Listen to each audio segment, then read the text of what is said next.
Beaucoup de temps à comprendre que l'animation répondait à toutes mes envies, mais je m'y suis préparé sans arrêt, en étant enfant, en jouant, en bricolant, en dessinant. Et dès la petite enfance, je me suis préparé à ce métier.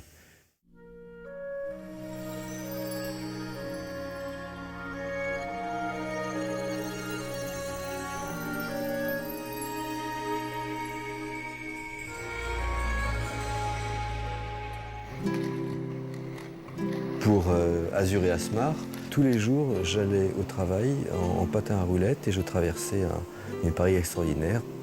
J'avais du plaisir à faire ce trajet, traverser le Louvre, longer la Seine, voir le palais de Siam que j'aime beaucoup.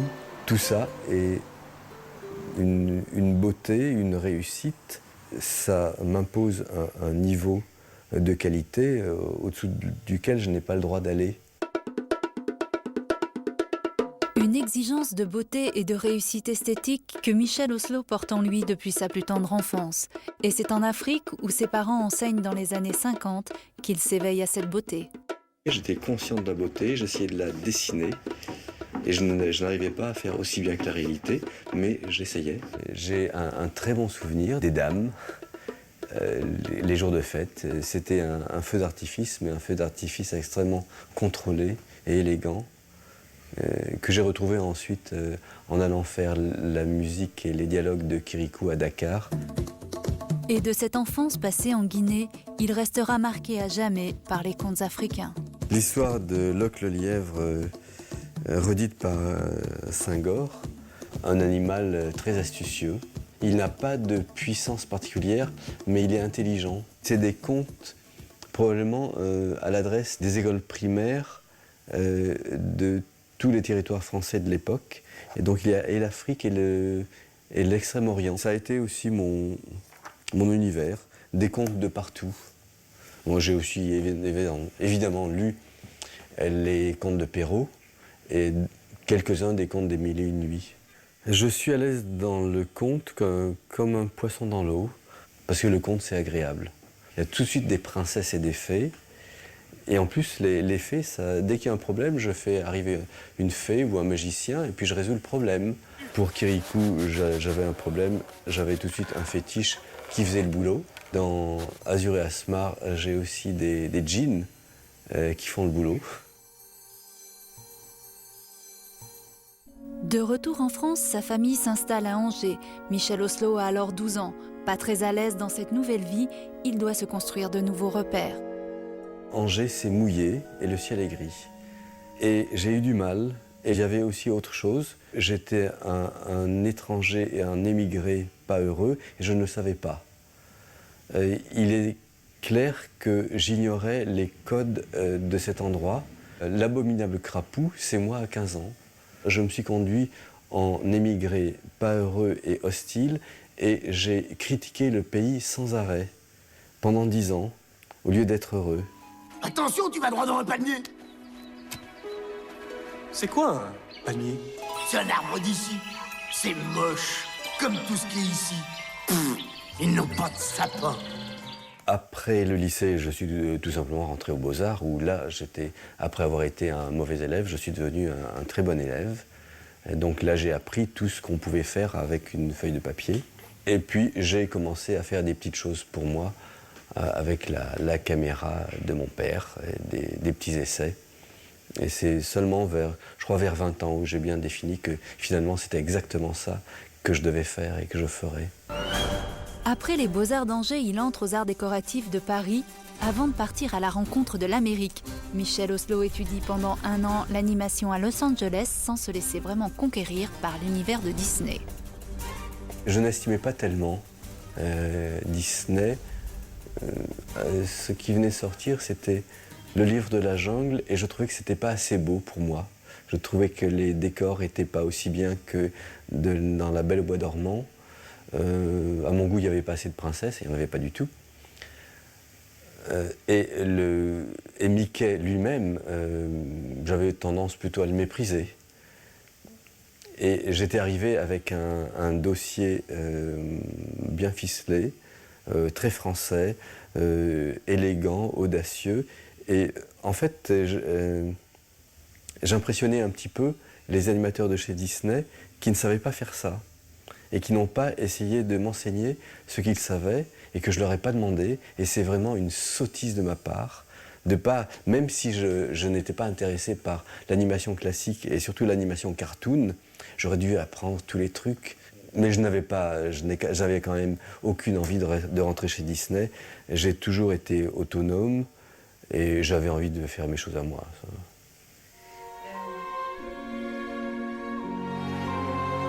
De retour en France, Michel Oslo fait son service militaire au service cinématographique des armées et participe parallèlement à des concours d'animation. C'est ainsi qu'il rencontre en 1975 Yves Rousserroir. Le producteur des manuels lui propose d'écrire et de réaliser pour la télévision 60 épisodes de 5 minutes, c'est Gédéon. Il y a là le développement de la marche de Gédéon, avec une subtilité, avec le même cycle de marche. Bon, il marche toujours pareil, en sautillant. Il peut dire des choses différentes parce que le bec bougeait. Il marchait beaucoup, mais il ne disait pas toujours la même chose. Donc, avec ça, on peut faire une seule marche et lui faire dire tout ce qu'on voulait. Il y avait aussi d'autres petites simplifications de papier découpé. On enlève l'œil et il est fermé. Je ne voulais pas être l'auteur de Gédéon, je voulais être l'auteur d'autre chose. Alors, j'ai arrêté de travailler, j'ai arrêté de chercher les petits boulots. Je suis resté seul et dans le silence pendant 1 an. Et j'ai essayé de faire mon chef-d'œuvre au sens d'ouvrier compagnon. Pour Gédéon, on m'a critiqué d'avoir fait du papier découpé. Un professionnel ne fait pas de papier découpé, c'est un amateur sans argent qui fait du papier découpé. Donc, je me suis dit, on m'a reproché de faire du papier découpé, je ne fais faire que ça. Un film en papier découpé, et je vais le faire vraiment en papier blanc pour qu'on voit que c'est du papier découpé. Je vais le déchirer, je vais le brûler, je vais faire des accordéons. Et avec ça, je vais avoir des prix dans les festivals. C'est tout simple à faire, c'est du papier blanc et des napperons de pâtissier. Et les napperons de pâtissier, c'est très finement fait. C'est non seulement découpé, mais c'est aussi gaufré. Et avec mes yeux d'enfant, je voyais ça. Et je voyais d'une part les découpes, mais d'autre part, tout était en bas-relief. La montgolfière est faite avec au moins 4 napperons différents pour petit à petit avoir la forme de la montgolfière. Le grand inventeur va ramer avec les ailes du cygne.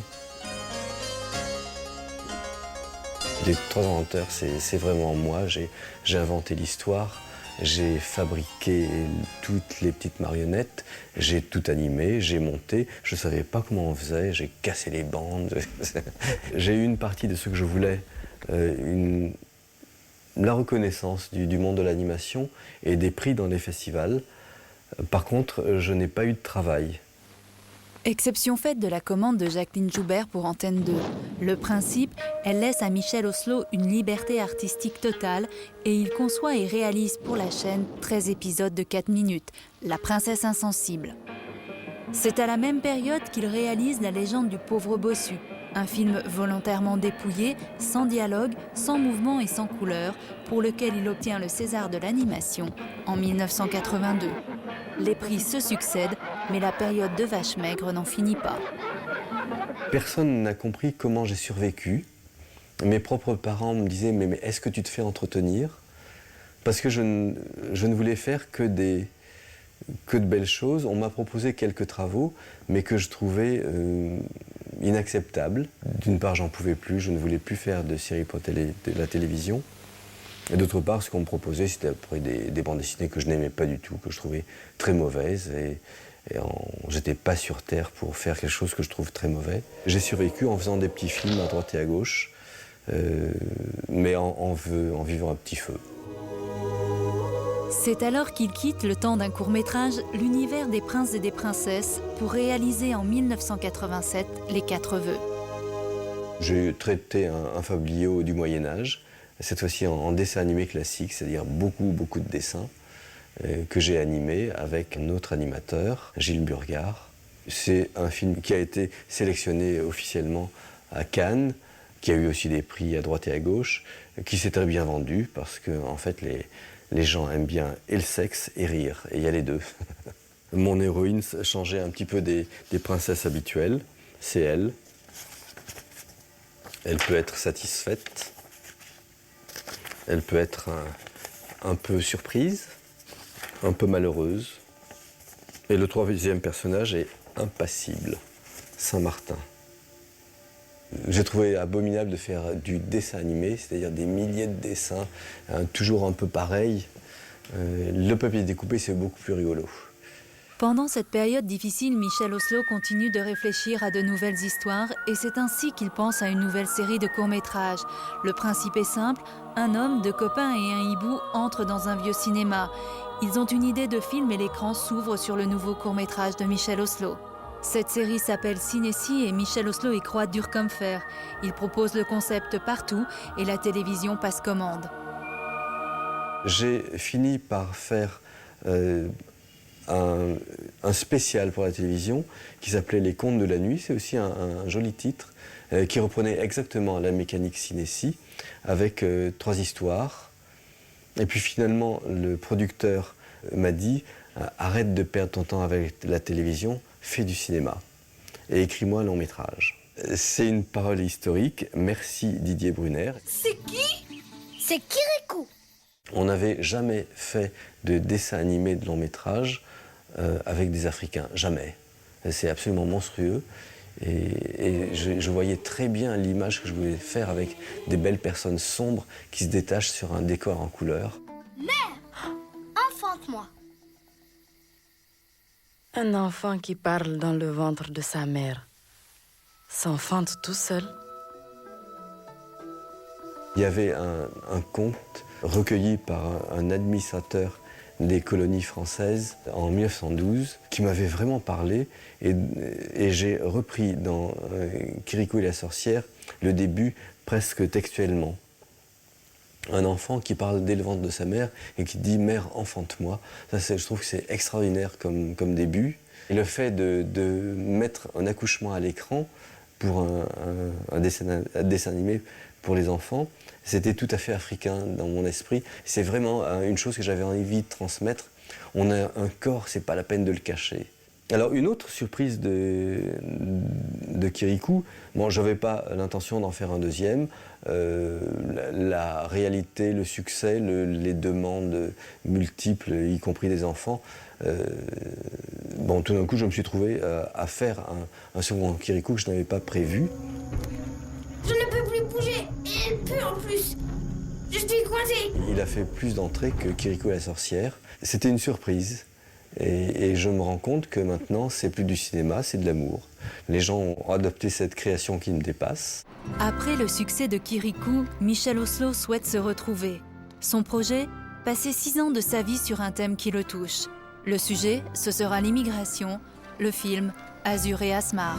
J'ai fait mon appel du 18 juin et les 2 collaborateurs précieux ont été tout à fait consentants. Annelise Keller et Éric Serre. Qui nous a appelés, Annelise et moi, chez nous en nous disant « Bon, est-ce que vous pouvez venir prendre un petit déjeuner avec moi ?» Donc on est allé le matin, et on est allé au café, et il nous a montré le scénario, avec déjà une bonne partie des dialogues, et on a commencé à lire le projet. En fermant le dossier, on a fait « Est-ce qu'on va y arriver ?» Parce qu'à chaque séquence, il y avait des difficultés particulières, beaucoup de personnages. Moi, j'en ai dénombré une 200 et quelques. C'est vraiment le péplum. Donc, pas une inquiétude, mais une montagne à franchir. Et on était vraiment tout en bas, tout en bas, tout en bas. Avant de commencer ce travail d'équipe, Michel Oslo se documente minutieusement et travaille plus d'1 an à l'élaboration de l'histoire. Sa méthode, grappiller des idées un peu partout, les noter, les transformer avant de se les approprier. BBC World News, I'm Gaynor Howells. Police in the Iraqi capital. J'écoutais la radio et j'ai entendu un Anglais qui parlait de ses retrouvailles avec sa nourrice à Beyrouth, peut-être 30 ans après. Ni l'un ni l'autre ne parlant la langue de l'autre, ni l'un ni l'autre ne pouvant se reconnaître. Et la nourrice l'accueillant vraiment comme son enfant, tuant le veau gras, et mes yeux se sont mouillés, et je ne l'ai pas oublié. Et c'est ça, deux nations totalement séparées par un monde, par une langue, par une civilisation, par une religion, légèrement par la couleur de peau, elle est pas tout à fait pareille, et malgré ça, ils s'aiment.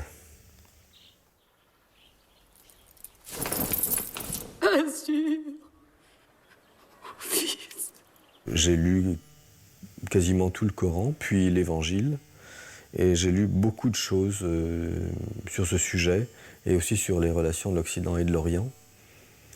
Mais en lisant ces textes, surtout les 3 textes du livre, pour moi c'est la même religion.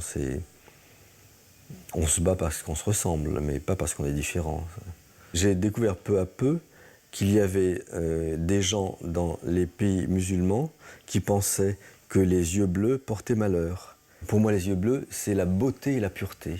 Et pour la plupart des gens en Occident, et on traverse la mer, et pour certains, c'est la malédiction.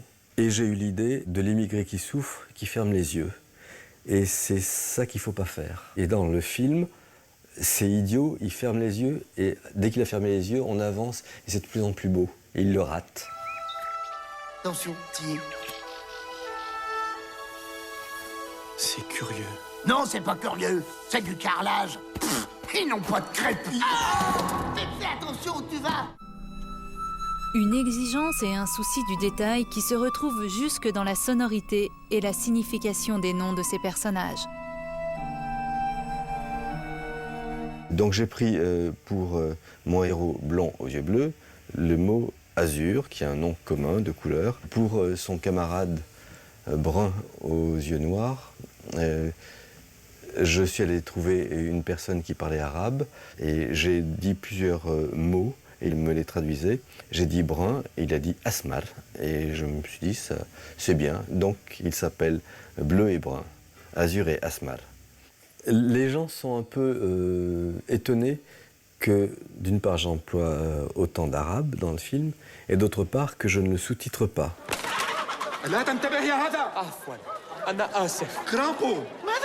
On se demande ce qu'ils disent et on ne le sait pas, mais je l'ai fait exprès parce que je veux absolument qu'on soit de temps en temps désarçonné, qu'on comprenne bien l'histoire, mais qu'on ait la frustration ou la gêne d'un immigré. أيها الأبله التعس انظر ماذا فعلت عفوا أنا آسف ماذا تريدني أن أفعل بهذا؟ ماذا فعلت لربي كي أقع على صعلوك؟ Après ce long travail de documentation, l'histoire est finalement écrite en 2 semaines. Une phase très particulière pendant laquelle Michel Oslo dit atteindre une sorte de plénitude. Il y a peut-être une jouissance particulière dans l'écriture parce que je peux avoir tout de suite. Quelquefois, je dis je suis Dieu. Quelquefois, ça choque des gens. Mais c'est un petit peu ma position. Quand j'écris, je peux décider tout ce que je veux. On va dire que je suis un magicien ou un sorcier. C'est plus discret. Je n'écris pas dans la continuité. J'écris suivant l'inspiration, la chose à laquelle je pense qui me plaît. Et je l'écris par petits bouts et ensuite je les mets en ordre. Et puis je me relis beaucoup. Scénario et scénarimage terminés, c'est là que le travail d'équipe peut commencer. Toujours avec le même souci d'exactitude et d'esthétique au service de l'histoire et des personnages. Donc nous avons travaillé très tranquillement, sans personne qui nous dise ça c'est bon, ça c'est pas bon, ça c'est commercial, ça c'est pas commercial. Et les choses se sont déroulées naturellement, harmonieusement. Petit à petit, j'ai invité d'autres personnes. À un certain moment, on était 8 dans l'appartement. C'était un petit peu étroit, mais ça allait quand même parce qu'on s'entendait bien.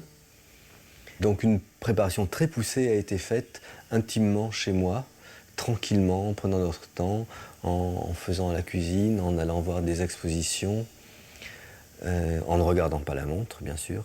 Un jour, un prince d'amour viendra. Il trouvera les 3 clés magiques. Je veux, en fait, avec mes féeries, faire de la pub pour la réalité. Je montre des belles choses qui sont vraies et on peut les retrouver dans la vie. Pour Azur et Asmar, comme ça se passe au Moyen-Âge, j'ai fait attention de ne pas mettre de plantes qui venaient d'Amérique, comme les tomates. Je n'ai pas mis de tomates.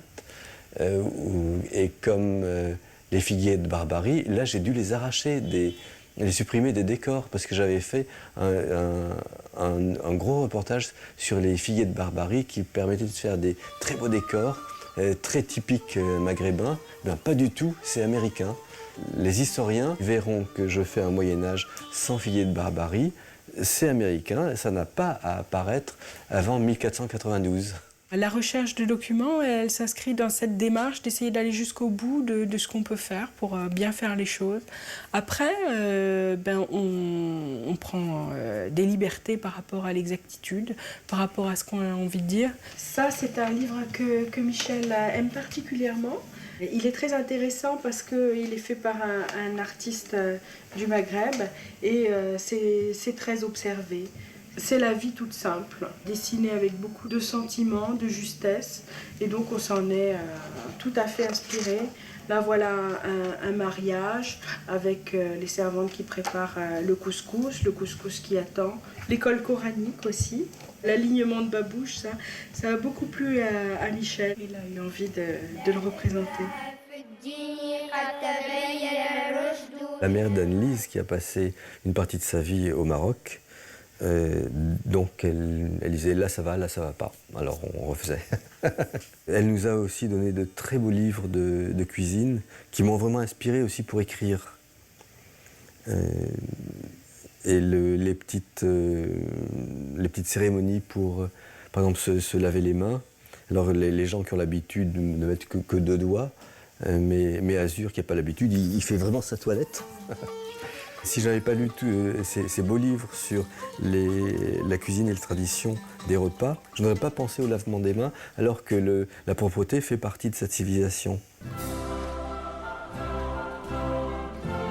Après 2 ans et demi de travail intense dans son appartement, Michel Oslo part à la recherche de partenaires et trouve très vite un accord avec le studio d'animation 3D McGuffling. L'énorme chose que le succès de Kirikou m'a permis, c'est de travailler chez moi. La fabrication du film a été faite à 100% à Paris et tout ce qui a été images, animation, décor, a été fait à un seul endroit. Tous les gens autour de moi, et je pouvais parler à mes collaborateurs sans prendre l'avion. Et ça change tout. Kirikou et la sorcière a été fait encore une fois dans 5 pays différents et c'était très difficile de travailler dans ces conditions et en ayant tout le monde autour de moi, je suis sûr qu'on est arrivé à un niveau de qualité formelle qu'on ne pouvait pas atteindre autrement. Ça avait forcément un coût plus important en le fabriquant à Paris qu'en délocalisant. Donc ça, c'était après, dans une deuxième étape, le travail en fait du producteur. Et la rencontre avec Christophe Rossignon a été aussi quelque chose de déterminant dans l'espèce de triumvirat qui s'est mis en place entre Michel, Nord-Ouest et MacGuff. La standardiste Jessica me l'a passé, je lui ai dit Michel Oslo, elle me dit bah oui Michel Oslo, le réalisateur de Kirikou. Je dis oui, je sais bien qui est Michel Oslo, j'ai des enfants, je l'ai vu 50 fois Kirikou. Elle me dit bah oui, c'est lui. Alors je lui dis bonjour monsieur, tout ça, bonjour monsieur, je l'appelle parce que j'aimerais bien que vous produisiez mon prochain dessin animé. Donc il y va droit au but, un peu comme ça, brutal, et je lui dis bêtement pourquoi moi. Et il me dit parce que je vous ai choisi. Et là donc la lumière divine clic s'allume et se pose sur moi, je la vois. Hein. Il a tout de suite aimé le scénario et il m'a dit à certains moments il faut faire ce film ne serait-ce que pour des raisons morales. Le discours d'Azur et Asmar est un discours de tolérance, un discours de paix, un discours qui fait du bien dans les moments troubles qu'on a traversés, qu'on traversera encore, par rapport aux extrêmes, par rapport aux choses que les médias exacerbent. Et donc, tant mieux, moi je suis ravi d'avoir produit un film sur la tolérance à nouveau. Sortir de Joyeux Noël, qui parlait de la fraternisation pour passer à Azur Asmar, ça me plaît plutôt bien.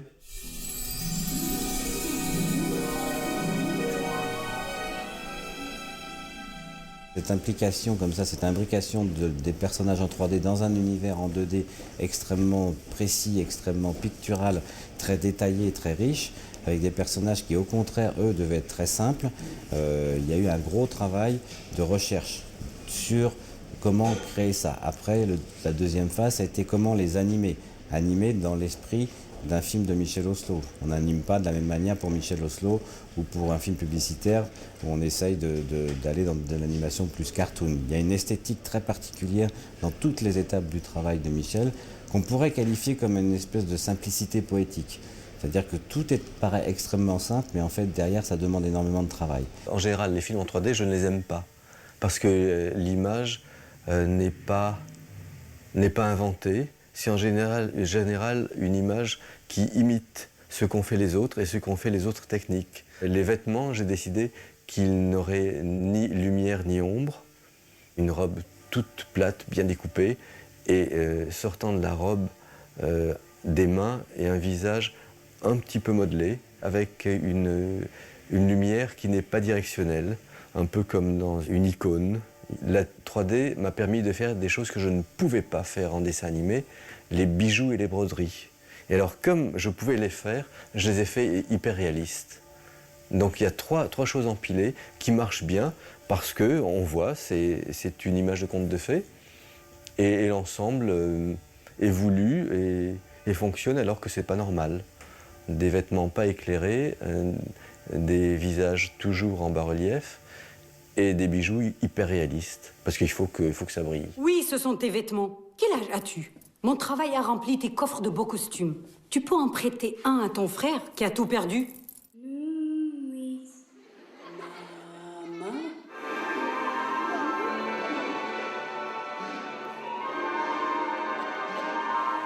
Un long travail qui se termine 5 ans plus tard au Festival de Cannes, où pour la première fois, Michel Oslo présente son film à un public sans concession. Je me sens un peu visé là. Avide de sensations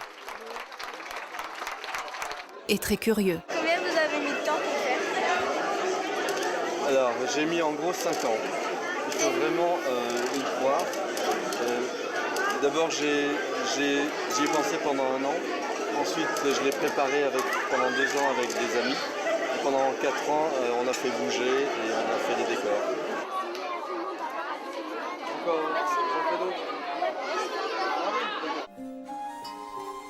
Azur et Asmar terminés, Michel Oslo s'autorise à se laisser envahir par de nouvelles inspirations. J'ai très envie de faire un film qui se passe dans la ville où je vis et que j'aime, Paris, en 1900, pour pouvoir me permettre encore un conte de fées avec des belles silhouettes, des belles dames avec robes à tournure qui permettent la princesse et la reine.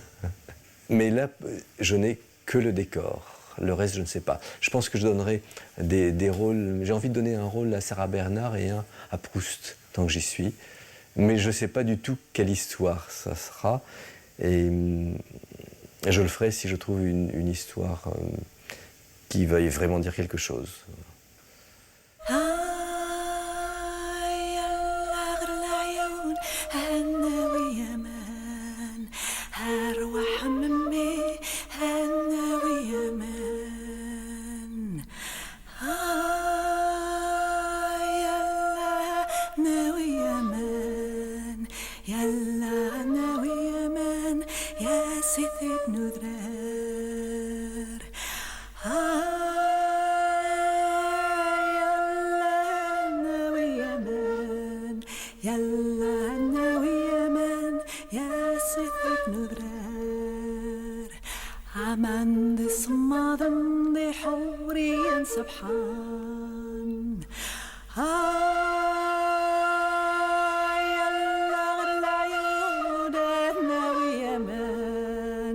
هالروح عمي هالناوي يا